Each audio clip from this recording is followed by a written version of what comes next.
Hello, my wonderful people, viewers and subscribers all over the world. Good morning. This early Saturday, Wednesday morning, from Okute Daily Talk, bringing to us this early morning broadcast, where we tell you the undiluted truth and nothing but the truth. If you have not subscribed to my channel, please endeavor to do that as soon as possible. Do not expect my normal me because I'm having a kind of a flu, so my flow on the aspect of giving the news in a rush might not be so today. So, but I'm just trying my best to make sure that I bring something to the table to all my fans and those ones who listen to me on daily basis. If you are not subscribed to my channel, please endeavor to do that as soon as possible. Make sure you turn on the notification icon so that you will be the first to be notified each time we go live or we post anything new on this channel or any other channel that is related to Okute Daily Talk. So without not taking much of our time, please tighten your seatbelt and let's proceed to the news of the day. Biafra speaking. Ejimako unveils 3 debts President Muhammadu Buhari owes Mazi Nnamdi Kanu.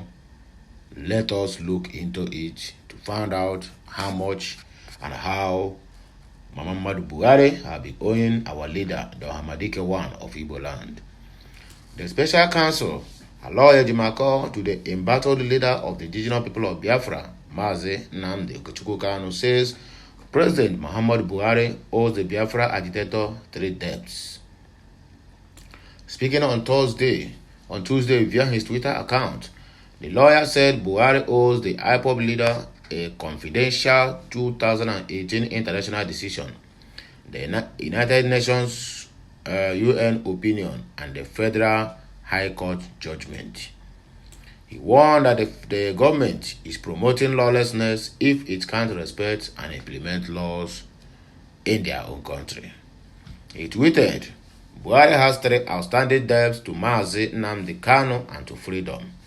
The 2018 international decision that remains confidential, the United Nations opinion, and the Federal High Court judgment. If the government becomes the lawbreaker, it invites every man to become a law unto himself. Louis Brandeis, according to what they call it, according to the quota. AUX mode. Okute News recalls Kano has been in the custody of the Department of State Service, DSS, since 2021, when he was extraordinarily repatriated to Nigeria from Kenya under controversial circumstances. The IPOB leader has been granted bail after appearing in the court, but the government has moved against the bail, insisting that Kano is a security threat and there are other cases against him yet to be determined by the court. Kano dying in custody, IPOB.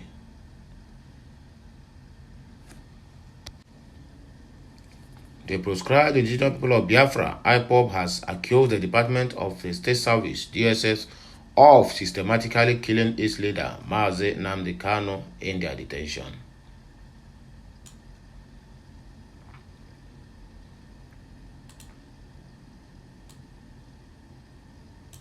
In a statement by IPOB Media and Publicity Secretary Ima Powerful, the pro-Biafra group claimed that its leader is suffering from the heart problems and some mineral deficiencies, which require specialist attention. IPOB also berated the Muhammadu Buhari-led federal government for refusing to release Kanu as ordered by the Court of Competent Jurisdictions in Nigeria. UN Working Committee, UN Human Rights Working Committee as well have given order for the release of the battle leader of the indigenous people of Biafra, which the President of the Nation and also the Attorney General of the Federation have already adamantly refused to release Mazi Nnamdi Kanu. What is this lesson? I mean, what are we learning from this? It simply means that Nigeria have already become a lawless nation, that they cannot obey the law that they set aside already in the same country, but rather they decided not to obey. They decided to turn deaf ears to what the law is saying. Well, in this scenario, I think they are encouraging the citizens of this very country to be breaking the laws at any time or at any given time, which is very, very bad.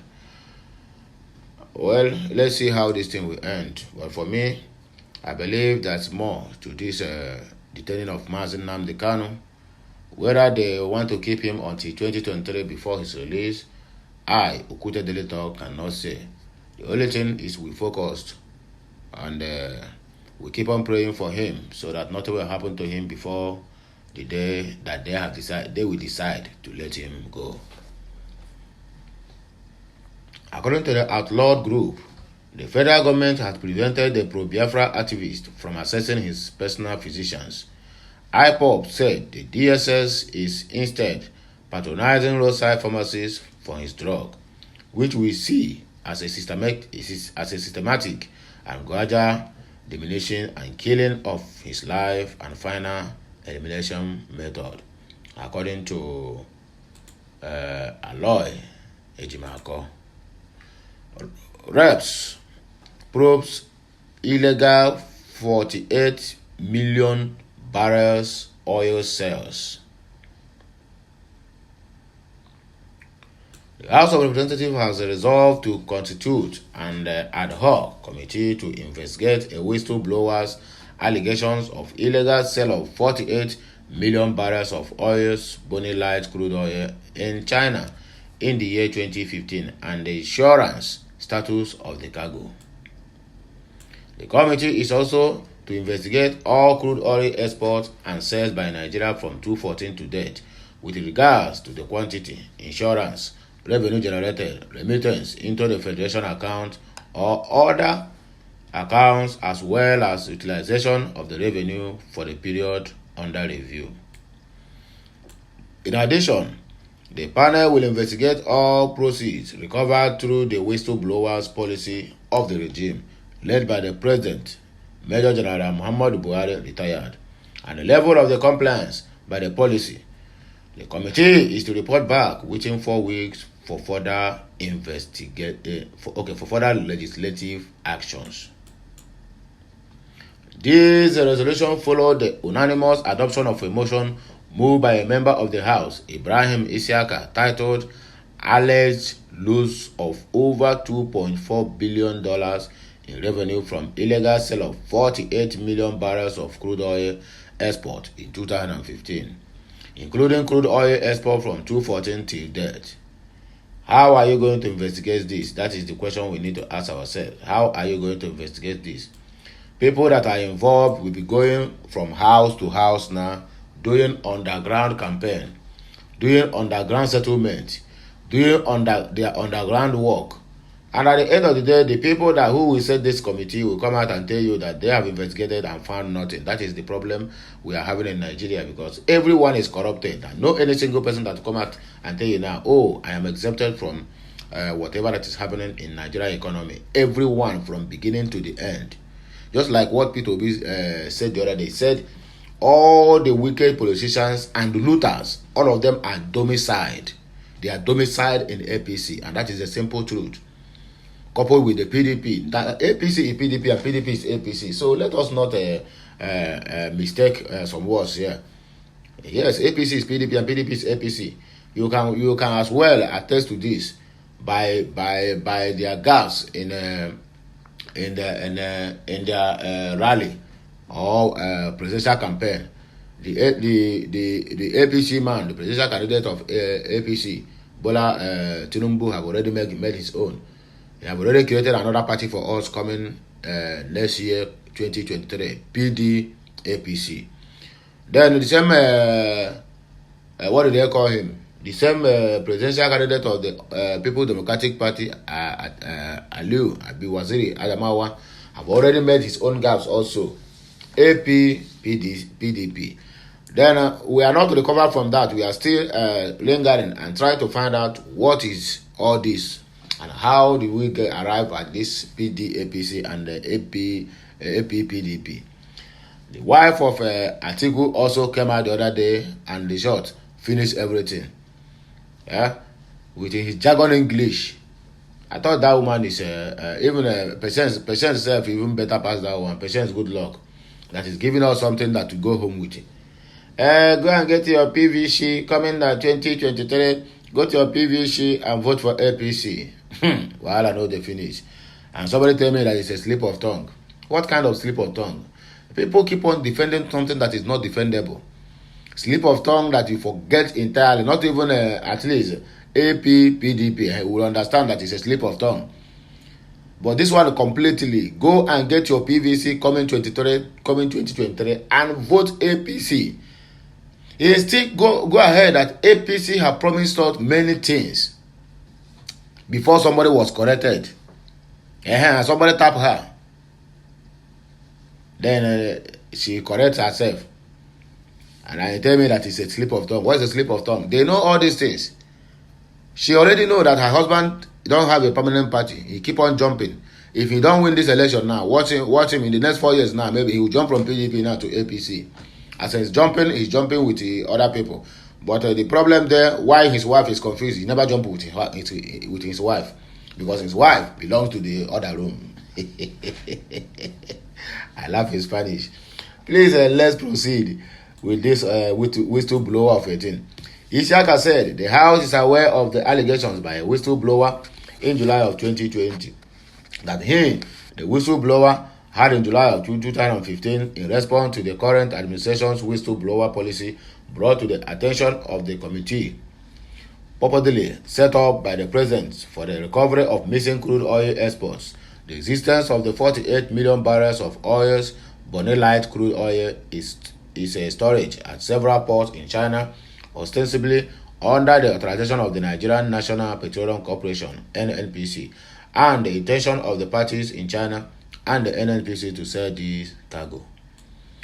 The House is also aware that the whistleblower claimed that the committee, which comprised very high-ranking officials of the administration and the NNPC, some of whom he held meetings with, carried out an investigation and confirmed the existence of this cargo. But he discovered in October of 2015 that the sale of this cargo had been initiated through unofficial channels, and the eventual refusal of the committee to honor their agreement to pay 5% value of the cargo in line with the terms of the whistleblower policy. So we are waiting to see the outcome. The House is worried by the allegations that the entire cargo of 48 million barrels of Bonnet crude was sold without the proceeds being remitted to the coffers of the country, which translated to a loss to the Nigerian state of over $2.4 billion, considering the 2015 global average crude oil price of $52 per barrel. The House is also concerned that more than 2 years after these allegations came to the fore and the uncertainty surrounding the required insurance of these crude exports, it becomes imperative that the House ascertains the actual details of all previous crude exports from Nigeria from 2014 to date with regards to the quantity, sale, insurance, revenue generated, payment into the Federation account, and how these proceeds were utilized. Meanwhile, another member of the House, Mark Gibler, whose name was listed as co-sponsor of the motion, raised the point of order to disown it. That is the problem. People will most surely counter it because all of them have been given either one Ghana must go or they have been transferred. But these people don't do transfer.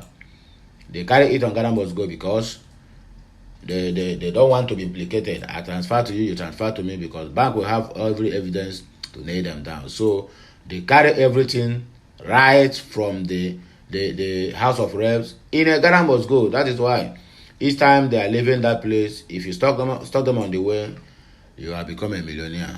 But how can you go close to them? You cannot, because they have used security to stock themselves up to the neck. Anyway, any eye where they cry they see. Let us keep watching and see how this country, when the country crumble, our forefathers will not only blame them, but will hold them responsible for how they allowed the country to go down. Federal government counters no achievement claim by opposition parties. Lala Mohammed, you come again. The counters what do they call it? No achievement claim. Of course, there's nothing have been achieved in this present dispensation of the government led by General Muhammad Buhari.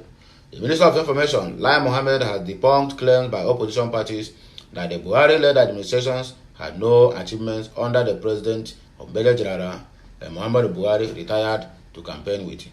The minister made a counter argument in his welcome address during the 14th edition of the presidential scorecard series held at the National Press Center in Abuja on Tuesday.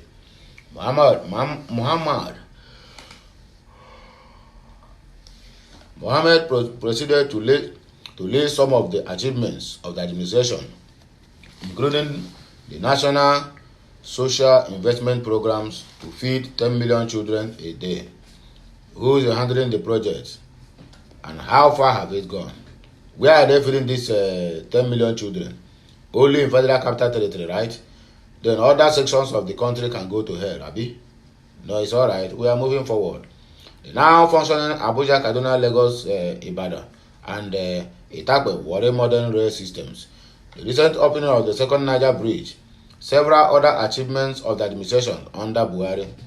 The minister added that the administration was poised for choice on which of each achievement to campaign with, as it had several. Part of address reads, "Permit me to quickly respond to the prosperous claim by the opposition on the campaign trial that his administration has not achieved anything and hence has nothing to campaign with." Of course, now, why can't people insinuate that? If the Jagaban you people presented to us have never in one day come out and tell you that I am campaigning on the achievement of President Muhammad Buhari, I think Buhari is supposed to be disappointed with this man, because he never come out. Almost all the whole spokesperson, they keep on referring to, he built Lagos, he made Lagos, he did one in Lagos, he turned Lagos into a semi-city, he turned Lagos into Dubai, he turned Lagos into... Why can't you people come out and say, oh, I am campaigning based on achievement of this current lead administration, which we are part of it? Buhari, the Lai Mohammed and rest of them, you come out now to defend that they said APC never campaigned on the administration, and you are listing what they have done. So does it not occur to you that these people have already known that nothing be done? That is why they have never come out to campaign with the achievement of this current administration. Rather, they choose to campaign how this man ruled Lagos since 1999 to 2007. 2007. That is what they keep comparing, what they keep making references. He built Lagos mainland, he built Lagos Island, even he turned what do they call it? He turned Ajegule into a very large and beautiful city. The Lagos he ruled, go to Ajegule as of today, and people are telling me that Buhari have set a manifesto, a red line, a yellow line. But go to Ajegule today. Ajegule is in the heart of Lagos. Ajegule is never in the bush. Look at Ajegule, look at it. Road to Apapa, Wharf, and the rest of them. All these people, all these places are the places that are generating revenue for Lagos State. But enter Ajegule, you can never collect something to eat from Ajegule if you have never been there before, if you have never lived there before. The only city that people defecate on the street inside plastic and throw it inside the water, smelling very, very dirty and stinking environment. The population in Ajegule is more than 100 million, if I'm not mistaken. Yes, only Ajegule alone is more than 100 million. Yet people keep claiming our Agbado president built Lagos. Why can't you campaign on the achievement of the government which you are part of. That is the simple truth. So, like Mohammed, there's no anything bad if people come out to say, or you call them opposition party, but that is the simple truth. If APC now, they cannot be proud to campaign on the achievement of this current government, then tell me, why are you out here defending what is not defendable? If they are campaigning, oh, we have done this, we have done that, we have done, it is very, very simple. Okay, ask your presidential candidate now. Ask him now to campaign. He will tell you the track record is there. I have the trajectory. I pay letters. I made like this. But you can't campaign with the achievement of your own government. That is nonsensical nonsense. Are these people living in a cave? According to Lai Mohammed, if they haven't seen, have they not heard of our National Security Investment Program that is unprecedented in the history of this country? No administration in the history of Nigeria has a social investment program that feeds 10 million school children a day. A cash transfer scheme that has enrolled 1,638,480 households.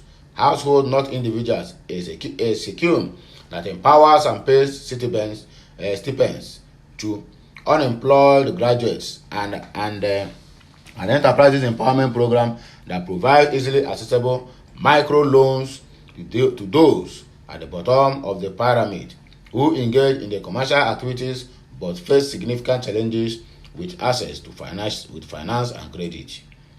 Before this administration came into office in 2015, several post administrations had started and completed on paper an all-important second Niger bridge.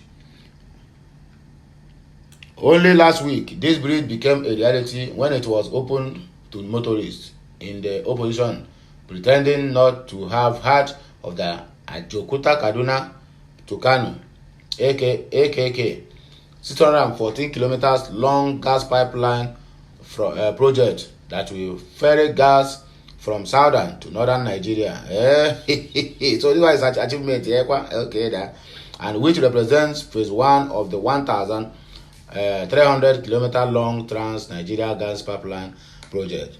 And they deny the crude oil found in the Kolomani field spanning Bauchi and Gombe states, where the drilling was flagged up by President Muhammadu Buhari last month.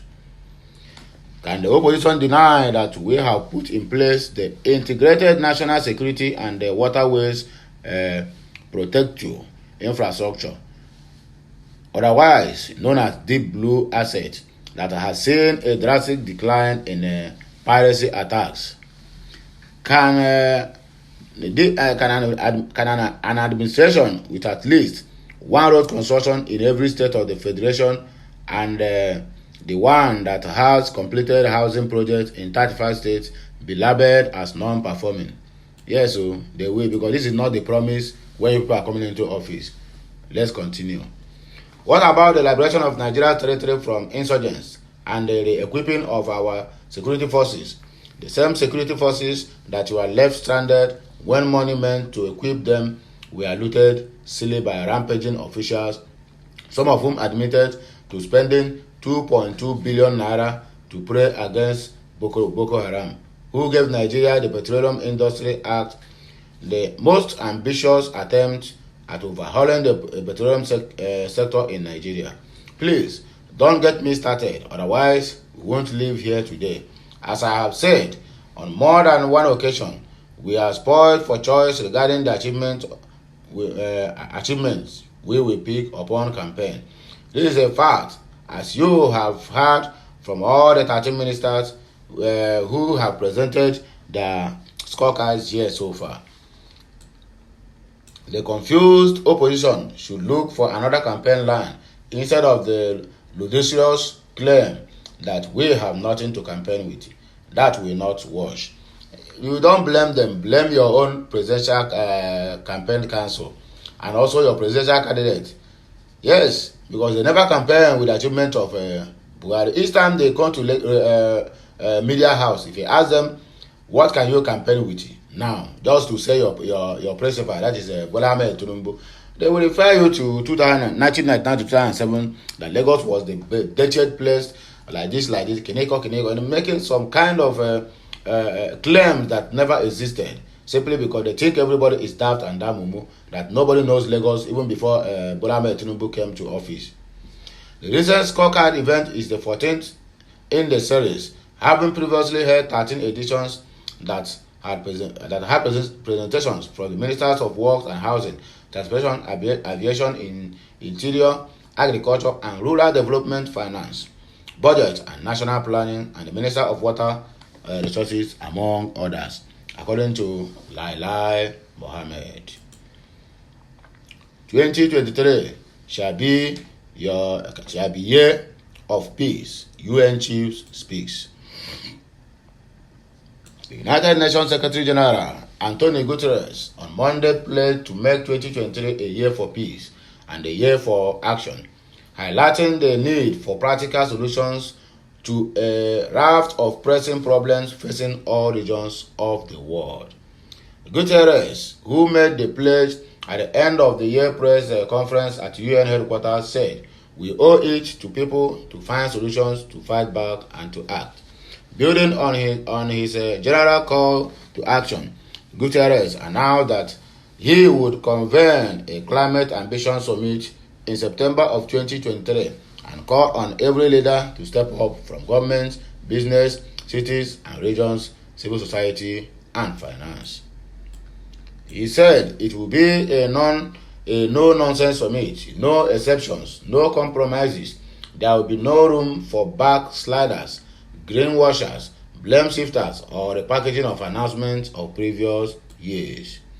The UN chief said it will be convened alongside a General Assembly opening week summit already in the calendar, designed to accelerate actions at the halfway point towards the ambitious sustainable development goals.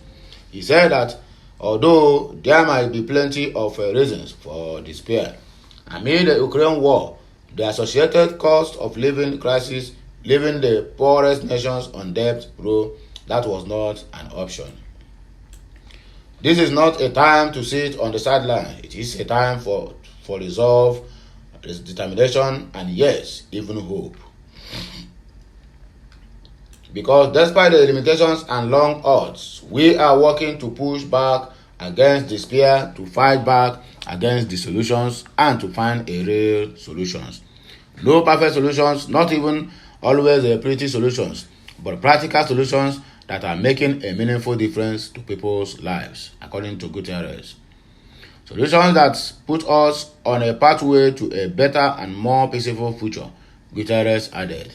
He highlighted the deal to halt the destruction of ecosystems worldwide at the UN Biodiversity Conference COP15. We are finally starting to form a peace pact with nature. He said, urging all countries to deliver on their promises. Progress has been made on ending conflict in some of the war zones, he said, pointing to the cessation of hostilities in northern Ethiopia as another reason for hope, a byproduct of a rebirth of democracy, according to Antonio Guterres of the United Nations, Secretary of the United Nations, sorry to say. So let us continue moving. Kano, Hizbah storms same-sex wedding ceremony, arrest attendees. Kano State Sharia Police, Hizbah, has arrested at least 19 youths in the faith for attending a same-sex marriage ceremony. The state agency enforcing Islamic religious morals reveals in a statement made available to newsmen on Tuesday that the youths were gathered to witness the wedding of two suspected homosexuals, Abba and Mujahid. Hizbah was notified of the event and immediately deployed officers to the venue to arrest the citizens, the agency's spokesperson, Madam Lawan Ibrahim, said in Kano today. Ibrahim said the arrest was made after a Good Samaritan hinted to the board about the same-sex marriage going on in parts of the state. Our personnel attached to Hizbah board headquarters, Nnamdi Kanu, arrived at the scene before the commencement of the wedding. Among those arrested were 15 females and 4 males. He noted that Abba and Moh'D, who were to be joined as husband and wife, escaped the scene upon sighting Hizbah personnel arrived at the wedding venue. The organizer, Salma Usman, 21, however, was arrested and the agency's custody, Okute News understands. Those arrested will be handed over to the police for necessary actions, as most of the ladies claimed they were invited to the wedding from neighboring states. We shall intensify effort to ensure that Abba and Moh'D are arrested, Ibrahim noted, stressing that the board was determined to eradicate all vices of the states. Doyin Okukpe, you are mocking yourself. That is the crime scene. The crime was committed in your party. Sam Amadi, Knox PDP. A former chairman of the Nigeria Electricity Regulatory Commission, Sam Amadi, has claimed that the Director General of the Peter Obi Presidential Campaign Council, Doyin Okukpe, is being accused of the crimes he committed while working for a People's Democratic Party PDP presidential campaign.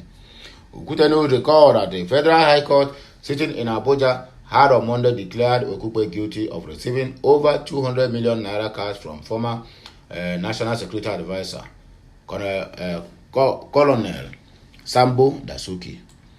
Justice Ijeoma Ojukwu in a judgment held that the action of Okukpe, who is the first defendant in the suit filed by the Economic and Financial Crimes Commission, violated the Money Laundering Act. The conviction has generated different views from the individuals and opposition parties.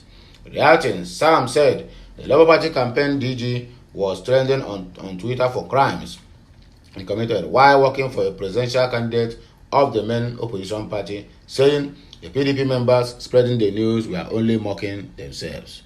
Yes, of course, he perpetrated the act, not under Labour Party, not under P2B, but under PDP. So why are they making a case out of it? Why they are the most corrupted political party we have in Nigeria is APC and PDP. And they are just one. They are just brothers, senior brother and junior brother. A tweet on his Twitter handle reads, Doyin Okukpe is trending for a crime he committed working for a PDP presidential campaign. And PDP people are spreading the news gleefully. Irony, you are actually mocking yourself. You are endorsing Buhari's attack against you after the 2015 election for being a corrupt party. Of course, that is the truth. So let them continue mocking their own self, while the APC is picking point from it.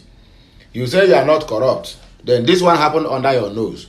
But why are they now coming now to probe him under Labour Party? Among all the whole people, among all the whole DGs, among everything that is happening, the attack on a Labour Party of recent is very, very enormous. Very, very enormous. I said it again. It's very, very enormous. Look at the killings of their woman leader in Kaduna. Look at the killing of one of the House of Reps candidates in Onimo, and many more. Then the question is, why all this attack, and why are Labour Party? First, they say Labour Party don't have a structure. That their structure is just only 5 few people were on a social media, in a room, then arranging all the whole posts and all the whole tweets in social media. When it becomes a reality, they come with it. They don't have money to campaign, and now people are raising money for them. When they see that one, that challenges have been met, they come with another challenges again of killing and destructing anywhere that the Labour Party is doing anything. Now they see that one is not working. It can never break the young man down. Now they resort now to probe it's a DG, Director General of the Campaign Council, who they knew exactly that all this case they have it for a very long time. Why don't they probe him since 2021 or 2020? They just brought it now, 2022. Just to make sure that, look at how many months to the election. Well, thank God they did it now. Why? What if they did this in February? Maybe close to 1 week to the election, and they got him arrested. Instead of them to concentrate on the election day, on how they are going to achieve their aim, they will be running helter-skelter looking for money to pay for the fine of Doyin Okugbe. Well, thank God that the God who is serving Labour Party is the one that made them to just probe him at this point in time. Let's see what they will still come out with other plans, because that is how I always speak. My word comes like a prophet. These people, APC and PDP, are not sleeping over Labour Party because that is their main challenge, and I have given them sleepless night. So expecting them to back off just like that, my dear, you are wasting your time. If they try anything now, they do not see succeed. The next one they will do now is go for the life of Peter Obi. Bet me this thing will happen. They have even started it. But I don't do ikuku n'aka na 1 hour ikuku. You know, 1 hour ikuku. They are just trying anything humanly possible to make sure that they break him down, but they cannot. He is more than them. What is in him is greater than what. Because if they are fighting Peter Obi, they are fighting almost all the whole youths in Nigeria. All the whole youths supported Peter Obi. That this is obedient movement, not for Peter Obi, but for the Nigerians and for the betterment of the youths in Nigeria. So my good people of Biafra, the lovers of freedom and the lovers of mankind, this is where we are coming to the end of this early Wednesday morning broadcast. In case you have not subscribed or you have not turned on the notification button, please endeavor to do that as soon as possible. Until I come your way again, I still remain your one and only Okute Daily Talk, where we speak to you the undiluted truth. We don't paint walls and we don't give propagandous news. We give our news from direct source. So have a nice day, and let this day be a blessing to each and every of my fans out there, my viewers and subscribers, and those ones who always support me directly or indirectly. May the Almighty Chukwuka bless the works of your hand, prosper you, and meet you at every point of your needs. That's my prayer for you all in this very morning. I'm signing out. Bye for now. Kemesiano.